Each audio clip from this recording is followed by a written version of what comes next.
ലാലേട്ടൻ weekend എപ്പിസോഡിൽ അവസാനം പറഞ്ഞൊരു കാര്യം എന്ന് പറയുന്നത് മൈക്ക് പൊത്തിപ്പിടിച്ച് സംസാരിക്കുന്നു, മൈക്ക് ഊരി സംസാരിക്കുന്നു, രഹസ്യങ്ങൾ പറയുന്നു, സീക്രട്ടുകൾ പറയുന്നു.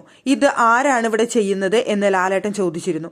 എന്നിട്ട് ഞാൻ ആ വീഡിയോ കാണിക്കണോ എന്ന് ചോദിച്ചു. പക്ഷെ ലാലേട്ടൻ പിന്നീട് ഇപ്പോൾ ഞാൻ നിലവിൽ ആരെയും അത് കാണിച്ച് അപമാനിക്കാൻ ഉദ്ദേശിക്കുന്നില്ല, ഇനിയെങ്കിലും അത് ആവർത്തിക്കാതിരിക്കുക, ഇനി ആവർത്തിച്ചു കഴിഞ്ഞാൽ ഇങ്ങനെയാവില്ല ശിക്ഷ എന്ന് പറയുന്നുണ്ട്, പോയിന്റ്സ് കുറയ്ക്കും എന്നുകൂടി ലാലേട്ടൻ പറഞ്ഞ് ഒരു വാണിംഗ് ചെയ്തുകൊണ്ട് ലാലേട്ടൻ അവിടുന്ന് പോവുക ചെയ്തത്.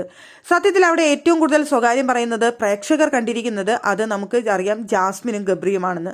അവർ മൈക്ക് പൊത്തിപ്പിടിച്ചും അല്ലാതെയും ഒക്കെ അത്രയധികം രഹസ്യങ്ങളായിട്ടാണ് അവിടെ സംസാരിക്കാറുള്ളത്, കയ്യിൽ എഴുതി കാണിക്കലും ഒക്കെ ആയിട്ട്. പക്ഷേ ഇവിടെ നെക്സ്റ്റ് റൂമിൽ വന്നിരുന്നവർ രണ്ടുപേരിരുന്ന് സംസാരിക്കുകയാണ്. നെക്സ്റ്റ് റൂമിൽ വന്നിരുന്ന ജാസ്മിനും ഗബ്രിയും പറയുന്നത് ഞങ്ങളല്ല അത് ചെയ്തത് എന്നാണ്, ഞങ്ങൾ അങ്ങനെ ചെയ്തിട്ടില്ല, ഞങ്ങളെക്കുറിച്ചല്ല പറഞ്ഞത് എന്ന് പറയുന്നുണ്ട്. അപ്പൊ അപ്സര പറയുന്നുണ്ട് ഇനിയിപ്പോൾ ഞങ്ങളെക്കുറിച്ചാണോ, ഞങ്ങളങ്ങനെ ഒന്ന് രണ്ട് തവണ ചെവിയിൽ സ്വകാര്യം പറഞ്ഞിട്ടുണ്ട് എന്ന് പറഞ്ഞു. അപ്പൊ ജാസ്മിൻ പറയുന്നുണ്ട് നിങ്ങളെ തന്നെയാണ് ഉദ്ദേശിച്ചത്, ഞങ്ങളല്ല എന്തായാലും എന്ന് പറഞ്ഞു. അപ്പൊ അപ്സര പറഞ്ഞു അതിന് ഞങ്ങൾ ഇതുവരെ മൈക്ക് പൊത്തി പിടിച്ചിട്ടില്ല, മൈക്ക് ഊരി വെച്ചിട്ടില്ല, അങ്ങനെയൊന്നും ഞങ്ങൾ ചെയ്തിട്ടില്ല, ഞങ്ങൾ ജസ്റ്റ് ഇങ്ങനെ ചെവിയിൽ സ്വകാര്യം പറഞ്ഞിട്ടേ ഉള്ളൂ. അപ്പൊ പിന്നെ എങ്ങനെയാണ് ഞങ്ങളെ ആവുന്നത് എന്ന് ചോദിക്കുന്നുണ്ട്.